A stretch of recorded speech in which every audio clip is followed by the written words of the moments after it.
सभी को नमस्कार। आज के कार्यक्रम में जुड़े सभी स्कूल एडमिनिस्ट्रेटर्स, एबीआरसी, बीआरपी, शिक्षक, पेरेंट्स, आंगनवाड़ी वर्कर्स, आप सभी का इस कार्यक्रम में स्वागत है। जैसे अभी बताया मैडम एसीएस द्वारा, पिछले सप्ताह एक मीटिंग में हमें आदेश दिया कि पजल कॉर्नर अपने आप में एक महत्वपूर्ण कदम है और इसको सभी विद्यालयों में लागू किया जाए। और मुझे ये आदेश दिया कि आप सभी जिलों में एक बार विजिट करें और इसके बारे में सबको जागरूक करें। इसके अलावा दूसरी जो हरबंस पजल और कश्मीरी अमृत पजल, जो दो पजल मैंने बनाई हैं, उनके बारे में सभी अध्यापकों को जागरूक करें। कैसे इनको अपने बच्चों के सामने प्रस्तुत करनी है, कैसे उनको मौके देने हैं, किस तरह की पजल है, कैसे बच्चे स्वयं बना सकते हैं, तो इस पर आज मैं आपसे चर्चा करूं।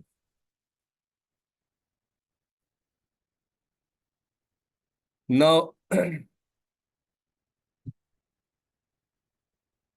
देखिए, मैं आपको एक रिसर्च के बारे में बताना चाहता हूं। पूरे दुनिया के जो साइंटिस्ट हैं, मैथमेटिशियंस हैं, उन सभी की बायोग्राफी पे एक स्टडी कंडक्ट की गई। उस स्टडी में एक ही चीज कॉमन मिली। क्या? कि जो साइंटिस्ट या मैथमेटिशियन थे, जब वो स्कूल में पढ़ रहे थे, तो स्कूल टाइम में उनके या तो पेरेंट्स ने या उनके किसी रिलेटिव ने या शिक्षक ने उनको एक अवसर दिया पजल सोल्व करने का। और वो पजल करते करते उनके ब्रेन की ग्रोथ हुई और वो आज दुनिया के जाने माने गणितज्ञ हैं, वैज्ञानिक हैं। तो उनकी जो ब्रेन ग्रोथ हुई, वो कैसे हुई? क्योंकि उनको बचपन से ही मौका मिला पजल्स करने का, उनके दिमाग को जूझने का मौका मिला। जैसे हम अपने शरीर की किसी मसल की एक्सरसाइज करनी है, तो हम उसके लिए उसकी एक्सरसाइज करते हैं। बाजुओं के लिए अलग से एक्सरसाइज है, कंधों के लिए अलग से एक्सरसाइज है। जिस चीज को मजबूत करना है उसके लिए हम उसकी एक्सरसाइज करते हैं। ठीक उसी प्रकार अगर हमें अपने ब्रेन को, अपने दिमाग को तेज करना है, तो इसकी भी कसरत करनी पड़ेगी। इसकी कसरत क्या है? जो दिमागी कसरत है, वो पजल्स, पहेलियां, वो आज हमारे हर तरफ चारों ओर देखने को मिलती हैं। चाहे क्रॉसवर्ड पजल है, सुडोको पजल है, या जैसे मैं अभी आपको उदाहरण दूंगा, कश्मीरी अमृत पजल और हरबंस पजल। इसके अलावा मैं आपको और भी पजल जो हमारी लोकल पजल्स, जैसे एक गाने के रूप में भी पॉपुलर थी, तीतर के दो आगे तीतर, तीतर के दो पीछे तीतर, बोलो कितने तीतर। तो ये ना केवल इंटरेस्टिंग थी, बल्कि ये बच्चे को चुनौती भी देती थी कि अब मैं बात शुरू करने जा रहा हूं कश्मीरी अमृत पजल। देखिए, आपको चित्र में तीन रंगों की बिंदियां दिखाई दे रही हैं। ये तीन रंगों की बिंदियां किस प्रकार से हैं? जब कक्ष में अध्यापक जाए तो सबसे पहले उनको ये देखने का मौका दे और उनको सोचने का, स्वयं ऑब्जर्व करने का मौका दे कि इसमें क्या दिख रहा है, क्या विशेष बात है, पहली लाइन में क्या खास बात है, कौन सी रंग की बिंदियां हैं, कौन से रंग की बिंदियां कितनी बार आई हैं, ये बच्चे बोले, इसका हमें मौका देना है। इससे पहले जैसे मैंने कहा था कि जैसे ये आप देखेंगे कि एक रो में एक कलर एक बार आया है और एक कॉलम में भी एक कलर, जैसे सुडोको में खेलते हैं कि एक नंबर एक लाइन में एक बार आना चाहिए, चाहे रो हो चाहे कॉलम हो। तो इसी तरह से आप बच्चों को मौका दें घर पर। जैसे मैंने सलाद काटते हैं खाना खाने के समय, उसमें फिट कर सकते हैं, फ्लावर्स को एडजस्ट कर सकते हैं, गीटियों से एडजस्ट कर सकते हैं। तो पहले एक मौका दे बच्चे को कंक्रीट चीजों से। पहले 2x2 का कर सकते हैं। अब देखिए, प्रश्न प्रस्तुत कैसे करना है, ये बहुत महत्वपूर्ण है। मैंने लिखा है कोई इंस्ट्रक्शंस नहीं देनी, लेफ्ट साइड में हमने एक पजल कंप्लीट कर दी। बच्चों को कहना है कि उसको ऑब्जर्व करो और ये जो बाकी खाली वाला है इसको फिल करो। अब फिर एक और दोबारा, अब मैंने दो पजल 3x3 की ली है। ये कश्मीरी अमृत पजल, कश्मीरी अमृत मैंने नाम इसलिए रखा है, जैसे मैंने बताया कि जो वर्ल्ड वाइड स्टडी हुई थी, तो जो बच्चों बचपन से ही पजल्स कर रहे हैं तो वो टॉप के मैथमेटिशियंस हैं या साइंटिस्ट हैं, तो उनके द्वारा किया गया कार्य पुस्तकों के माध्यम से या अन्य रिसर्च के माध्यम से सारी दुनिया के सामने है। और वो उस कार्य की वजह से उस अपने जो उन्होंने गणित में या विज्ञान में किया है उनकी पहचान बनी है, और वो हमेशा याद रखे जाएंगे, यानी कि वो अमर हो जाएंगे। तो इसी प्रकार अगर हमारे सभी बच्चे बचपन से ही पजल्स करें जहां उनके दिमाग को स्ट्रगल करना पड़े, तो वो भी अच्छे गणितज्ञ, वैज्ञानिक या कोई भी कार्य जिसमें सोचना हो सकता है, जिसमें बच्चे को अपने लॉजिकल थिंकिंग को यूज करना है, तो वो अपने दैनिक जीवन के कार्यों में भी और हर कार्यों में लॉजिकल थिंकिंग के माध्यम से एक अच्छे नागरिक के रूप में बन सकते हैं।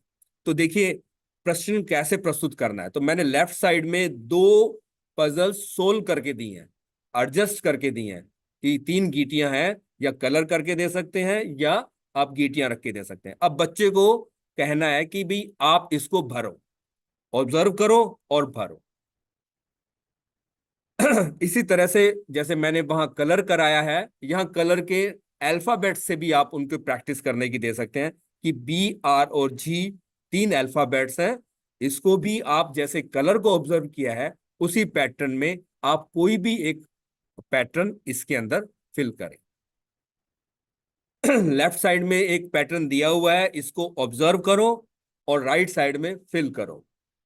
ये बच्चों के सामने हमने अब ये स्टिकर यूज करने हैं। बच्चे को ये चित्र तो बनाना मुश्किल है, तो आप ऐसे ऐसे चित्र बना सकते हैं, और अगर संभव ना हो तो उनके सिंबॉलिक, कैट के लिए अल्फाबेट C या कैट पूरा लिख सकते हैं, डॉग के लिए DOG डॉग लिख सकता है, और रैट के लिए RAT रैट। या अगर अल्फाबेट से छोटे बच्चे हैं तो C, D और R 3 अल्फाबेट लेके और उनको सिंबल दे दें, और उस सिंबल को भी वो इस तरह से अरेंज कर सकते हैं। पेरेंट्स के फोटोज को भी इस तरह से अरेंज करें कि जैसे मैंने बताया कि जो कि ये सुडोको की तरह की एक रो और कॉलम में एक पिक्चर एक ही बार आनी चाहिए। स्ट्रोक्स हैं, ये स्ट्रोक्स भी अलग अलग लाइन में, जैसे एक कंप्लीट करके दिया है उसको ऑब्जर्व करके अपना पैटर्न बनाना है। बच्चों को यह भी सोचने के लिए आप प्रश्न दे सकते हैं कि ऐसे कितने अलग अलग पैटर्न बन सकते हैं। इन्होंने जो मैंने प्रश्न पूछा है वो मैंने लेटी रेखा से पूछा है, स्लीपिंग लाइन से पूछा है। बच्चों को कहें कि एक बच्चा स्लीपिंग से शुरू करेगा, एक बच्चा स्टैंडिंग लाइन से शुरू करेगा, एक बच्चा दूसरी लाइन से शुरू करेगा। तो अलग अलग मौके मिलेंगे, या स्लीपिंग लाइन पहले खाने में है, स्लीपिंग लाइन दूसरे खाने में है, स्लीपिंग लाइन 9वें खाने में है, ऐसा शुरुआत करके दे सकते हैं, ताकि हर बच्चे के पास अलग अलग चुनौती आ सकती है। इसको अल्फाबेट के माध्यम से भी, अब अल्फाबेट, कलरफुल अल्फाबेट, अल्फाबेट एक आप ब्लू कलर, एक ब्लैक कलर, एक ग्रीन कलर, कोई भी कलर लेके और बच्चों को एक पैटर्न बना के दूसरा पूरा करने के लिए कह सकते हैं। अब ये थोड़ी सी इंटरेस्टिंग पजल है। बच्चे जैसे पहली क्लास का बच्चा है तो हम उसको प्रीसीडिंग और सक्सीडिंग नंबर्स की बात करते हैं। तो यहाँ पजल क्या है कि बच्चे को पैटर्न ऑब्जर्व करना है कि ये पजल में 12, 13 और 14 के लिए कंप्लीट की गई है। इसमें वो अपना पैटर्न ऑब्जर्व करें और फिर अब उसको फिल करना है ये कि जिसमें 20 के प्रीसीडिंग और सक्सीडिंग नंबर यूज करने हैं। पहले वाले में बच्चा खुद सोचेगा कि 13 के प्रीसीडिंग और सक्सीडिंग नंबर है, तो इसी तरह से 20 के भी प्रीसीडिंग और सक्सीडिंग नंबर है। तो आप कोई भी पजल, क्योंकि ये इतनी सरल है, कोई भी अध्यापक, कोई भी बच्चा भी बना सकता है। ये पहला मैंने संख्याओं का दिया था, अब मैंने इवन नंबर और इवन नंबर के बारे में बात की है। तो इसमें भी प्रीसीडिंग बच्चे को सोचना है।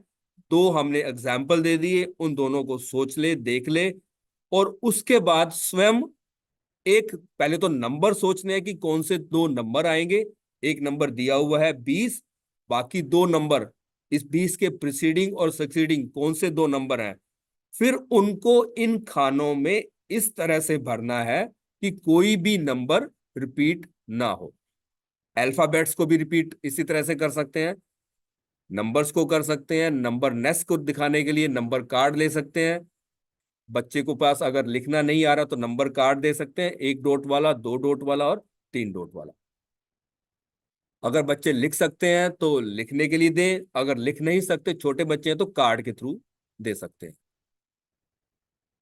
स्टिकर्स लगा सकते हैं, अल्फाबेट्स डबल डबल दे सकते हैं। अब जैसे 2 3 बाई 3 4 बाई 4, तो यदि आपने ज्यादा संख्याओं के ज्यादा नंबर्स के अभ्यास कराना है तो आप 7 बाई 7 के बॉक्स दे सकते हैं, 8 बाई 8 के दे सकते हैं, 9 बाई 9 के दे सकते हैं। आधा भरा हुआ हो, आधा खाली हो, अल्फाबेट्स दे सकते हैं। अब ये केवल गणित के लिए नहीं है, ये अन्य विषयों में भी आप प्रयोग कर सकते हैं। जैसे भाषा में बच्चे को सप्ताह के दिनों के नाम याद करने हैं, तो आप जैसे हाफ फील्ड पजल दे सकते हैं 7 बाई 7 की। जैसे पहले लाइन में मैंने सातों फिल कर दिए, अब बीच बीच में कहीं कहीं ब्लैंक है। तो इससे क्या होने वाला है, जब बच्चे वीक डेज को फिल करेंगे तो ऑटोमेटिक उनको सारे नंबर्स, भाई इसमें मंडे आ गया, वेंसडे आ गया, एक कौन सा डे रह गया, हाँ ट्यूसडे रह गया, तीसरी लाइन में ट्यूसडे और वेंसडे है, फिर थर्सडे आ जाएगा। तो ये बच्चे को वीक डेज के नाम बार बार फिल करने से ऑटोमेटिक बाय डिफॉल्ट उसको याद हो जाएंगे। सीजन्स, मौसम, जैसे गर्मी, सर्दी, बरसात, या rainy season, summer season, winter season, तो या तो उनकी आइटम्स के नाम या उसमें उस मौसम में होने वाले परिवर्तन के बारे में लिख सकते हैं, या उस मौसम में उपलब्ध वस्तुओं के नाम लिख सकते हैं कि भाई पहली लाइन में एक गर्मी में होने वाली चीज, एक सर्दियों में होने वाली चीज, एक ऑटम में होने वाली चीज, और एक तो ये इस प्रकार से सभी सीजन्स का हम नाम भी लिख सकते हैं और उनके उन सीजन्स में होने वाली चीजों का। इससे होगा क्या कि बच्चों का दिमाग सोचता रहेगा कि इस लाइन में आ चुका है, इस लाइन में एक बार आ चुका है, तो इस लाइन में मुझे कौन सा लिखना है, वो सारे कॉलम उसको फिल कर दे। ये मंथ्स के नेम से भी कर सकते हैं।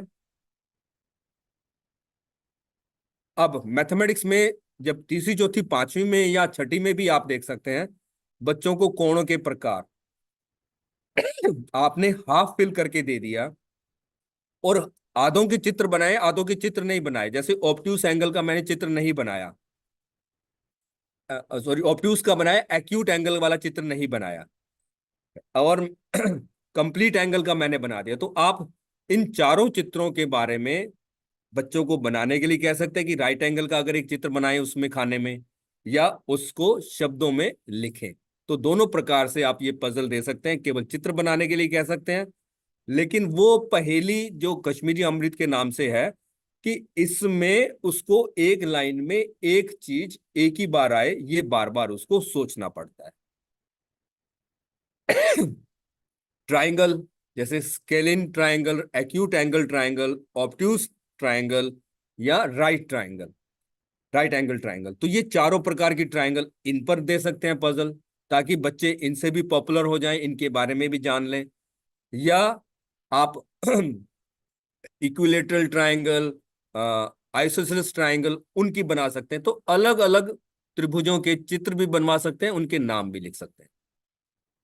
अलग अलग शेप्स के बारे में बनाने के लिए कह सकते हैं, रेक्टेंगल, पैरेललोग्राम, रोम्बस, स्क्वायर, इस तरह की कोई प्रश्न देने के बाद मैंने फिर से कहा कि आपने कोई हिंट नहीं देना, बच्चे को कहना है कि कंप्लीट इट, वो कोई भी डिजाइन से किसी भी पैटर्न से उसको कंप्लीट करे। फिर आप पूछ सकते हैं कि ऐसे ऐसे कितने बन सकते हैं, 2 बनाओ, आप 3 बना के दिखाओ, रेक्टेंगल से शुरू होने वाला ऐसे कितने बन सकते हैं, या पैरेललोग्राम अगर पहली पोजीशन पे आएगा तो तब कितने बन सकते हैं, रोम्बस पहले स्थान पे आएगा तब कितने बन सकते हैं। तो अलग अलग उत्तर आएंगे, अलग अलग डिजाइन बनेंगे। अब ये कितना सरल है ये मैं आपको उदाहरण दिखा रहा हूं कि जब हमने ट्राई आउट किया तो ये 5 साल के बच्चे को केवल हमने ये कहा कि 4 तरह के हमने ये उसको बना के दिए स्ट्रोक्स, कि एक राइट साइड ओपन कर रहा है, एक लेफ्ट साइड ओपन कर रहा है, एक डाउनवर्ड ओपन है और एक अपवर्ड ओपन है। ये 4 डिजाइन उसने बच्चे ने सेट किए। उसने थोड़ा समय लगाया, लेकिन 5 साल के बच्चे ने भी उस पैटर्न को कंप्लीट कर दिया। तो केवल चीजें देकर भी कंप्लीट करा सकते हैं। तो ऐसा बच्चा अगर स्वयं कर लेता है, तो इसका मतलब वो दिमाग से कोशिश कर रहा है, उसको दिमाग को जूझने का मौका मिल रहा है और उसका दिमाग तेज हो रहा है।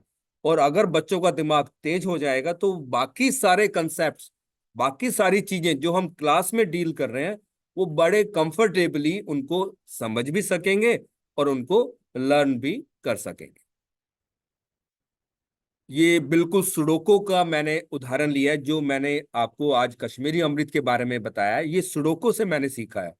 सुडोको में जैसे 9 नंबर होते थे, मैंने उन 9 नंबर नेचुरल नंबर को बदलकर उनकी जगह किसी वस्तु का नाम, किसी शहर का नाम, किसी नदी का नाम, किसी मौसम का नाम, अल्फाबेट्स या चित्र, कुछ भी लगाकर आप उनको जब प्रस्तुत करेंगे, तो बच्चे एंजॉय करेंगे और उन चीजों के बारे में बार बार रिपीट करेंगे, तो ऑटोमेटिकली उनको उन चीजों का नाम भी याद रहेगा।